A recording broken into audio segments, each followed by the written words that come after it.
my first experience hearing about Orisha initiations came through books, came through research and study. I was studying African art history while in an American cultural studies program. Later, I got a reading which told me some things. Later, I joined a Lukumi house and got Elekes and warriors. And what I heard about initiation from the perspective of that particular Ile or Lukumi house was, it seemed like initiation was a goal that they had in mind for most people. I've come to understand that that's not necessarily the case, that based on divinings and what have you.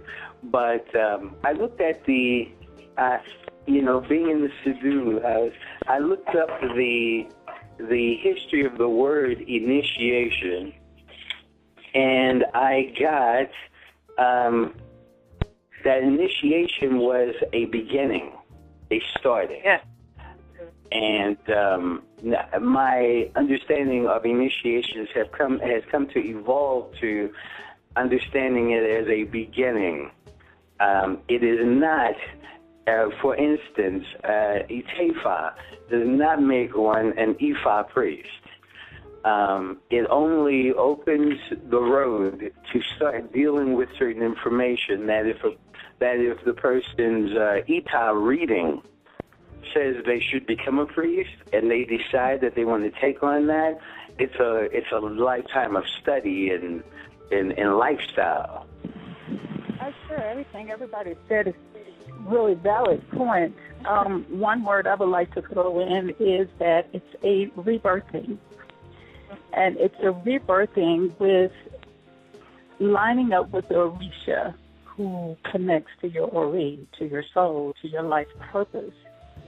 And when you find who that Orisha is, you now be rebirthed into your purpose, opposed to falling for all the other illusions of your life that you have lived prior to that. As the saying goes, if you don't know who you are or what you are, you fall for anything. And a lot of us have failed, right? We have failed for anything. And then when you realize that you no longer have to fall anymore for anything and you can live on purpose, you can be reborn into Orisha and live on purpose. Okay, first of all, I feel that it's a process. Okay. It's a process in which there are no shortcuts, and getting the shortcuts, it does not make you a good priest. It really doesn't. In the Sadula house, all of the students would know that Chief Yuya, he actually challenges us, to think, and a lot of times the students, first of all, don't look for a godparent. Look for a teacher. And Chief Yuya is a teacher. And I say all of this is because if I went the other route with going just to get a crown, everybody wants to get a crown. Even the elders that you meet along your path, it's the importance of getting a crown, but no one tells you, no one actually shows you after getting that crown how or what are you going to do with those tools. So you basically, it's best that you have the training from the ground up, because I'm going to tell you right now, and everybody's a living witness. When we first started into the school, we all came with our own types of dogmas and our own types of things. Mm-hmm. Things were made clearer. They were made much clearer with the training. And that's what I have to say right now. The training is most important. Please find a teacher, a competent teacher. I would liken it to, and as I spoke about rebirthing and coming in as a child. And, if we look in our environment and we see children that are not home trained, if we, see them acting up and they just don't know how to act, it's because nobody trained them how to have good character. That's a great example. Yeah, even as an adult, you go back into that childlike state, and you have to be retrained into good character in knowing how to act, proper protocol. Exactly. And I think it's important to point out that knowledge and training, well, knowledge, wisdom, understanding, all that has to do with being trained well. And training opens up, and knowledge opens up the ashe, which is the whole purpose of the initiation, spiritual evolution. But that's done through, my humble understanding, that's done through iwapele, through good character. So it doesn't take any initiations to have good character. But on the other hand, no matter how many initiations one has, if the good character is missing, well, then the ashe is missing. And then if the ashe is missing, it's going to be hard for them to do all those things that all their titles say they're supposed to be able to do, because they're not living a certain way. Sometimes with that title, mind you, sometimes with that title, and you can have that title all day long, but you go speaking to other people, they can find the emptiness within you that you are not properly trained. And I have that word, that little term I have called an empty crown. It's not a disrespect to anyone, but it actually is just the reality when you have not been trained. You can have you can have all the titles that you can have, but you do not have the training. You do not have good character. If you're not willing to learn, so some people just get into this tradition, get a crown, and cease growing. Don't grow nothing. Well, I agree with you 100%, brother, but I think we also need to point out we're living in a different time. We're living in a tremendously changing time, but we're living in a different time from, classical Ifa. The society is not the same as classical Yoruba society, and so we're doing a lot of translating. So I think if we look historically, this notion of training and initiation, training always came first. Years and years and years of training before the initiation would come. Things have changed so much now that I understand from a lot of my contacts in Nigeria that people will come in, get initiated with the hope, understanding, expectation, or prayer that they stay in touch and for further training down the line. Because traditionally people lived in the community. It was a family-based thing or clan. And kids would come and live with the priest and do chores and visit the house on the weekend and all that kind of thing. Prep school. We are not doing that now.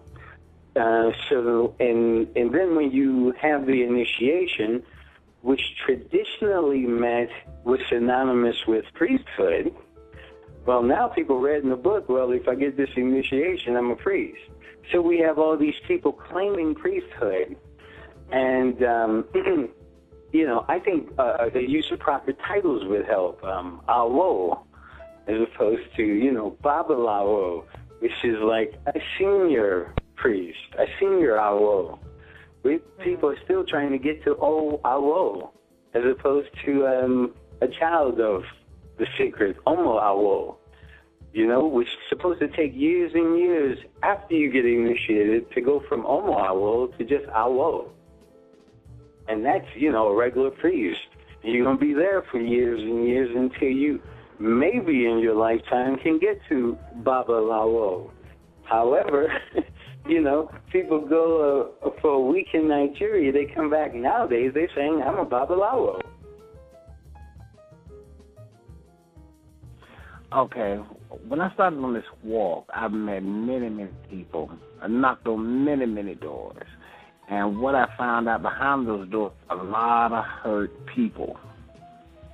There have been instances where one guy, he went and paid $5,000 for an initiation. and he had an empty pot. The entire ceremony was a sham. He was out of the money, left sitting in a corner. The guy went to Nigeria and got pimped by, when he on his way into the groves, got pimped by everybody that was in there. He had already paid the money for the ceremony. That got pimped by everybody. All these people had to pay extra money. These are the things that he had to go through. There are sharks out there. There are some sharks and some professional sharks.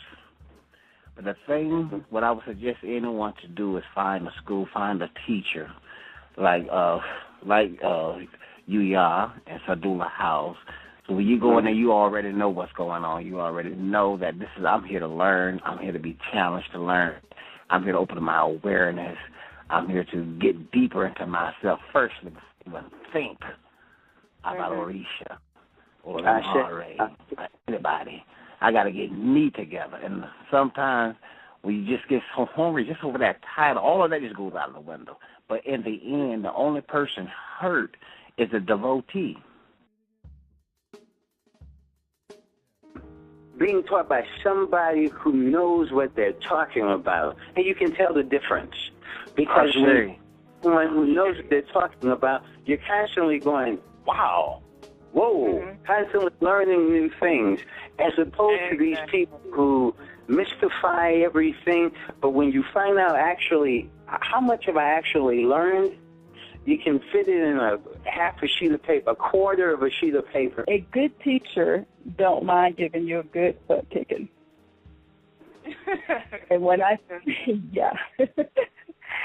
and they're not afraid. They're not afraid that they're going to hurt your feelings. They're not afraid of you, period.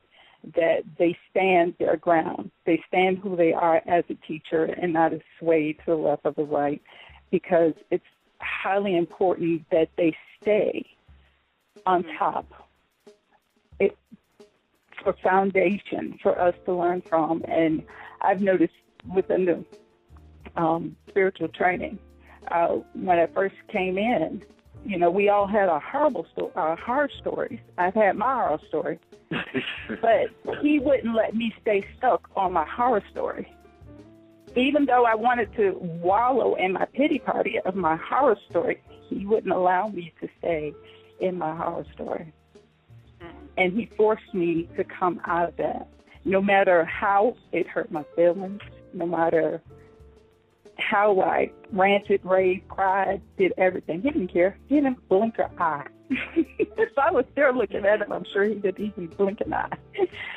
And he stayed on point so that I can now be on point and realize the lessons that I've learned needed to make and shape me into a good student today. And by he, we're referring to Yuya Assaan-ANU. Chief Jegna. Yes. I have learned a lot, and I still have a long way to go. Chief Yuya already know he is the bomb. He's the bomb. Any kind of questions or concerns that I've always had, he always got back with me in a timely manner, and also he has given me more. My knuckles are just sore sometimes from just writing the notes, writing the stuff. He just don't know. He just be giving us so many gems. He just don't know the gems that he gives us, and I don't think I could have ever. I've had 3 teachers before Chief Yuya. I have never gotten the wisdom, the training that I've gotten thus far through Chief Yuya and the Sadula House. I have not, and he know he's the bomb because I'm always learning. I'm an information sponge, and with him, the information is fine, but you have to apply it. You get nothing out of it, you don't apply it.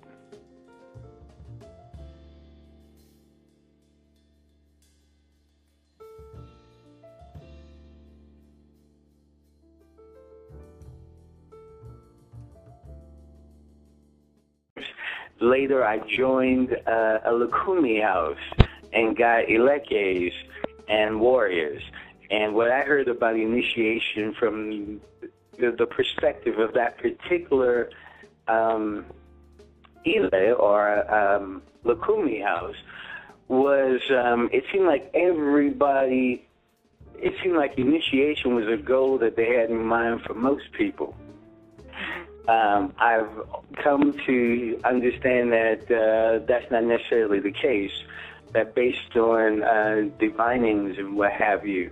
But I looked at the, being in the Sidhu, I looked up the history of the word initiation, and I got that initiation was a beginning, a starting. Yeah. And my understanding of initiations has come to evolve to understanding it as a beginning. It is not, for instance, my first experience hearing about Orisha initiations came through books, came through research and study. I was studying African art history while in an American cultural studies program. Later I got a reading which told me some things. Ifa does not make one an Ifa priest. It only opens the road to start dealing with certain information that if the person's Ita reading says they should become a priest and they decide that they want to take on that, it's a lifetime of study and lifestyle.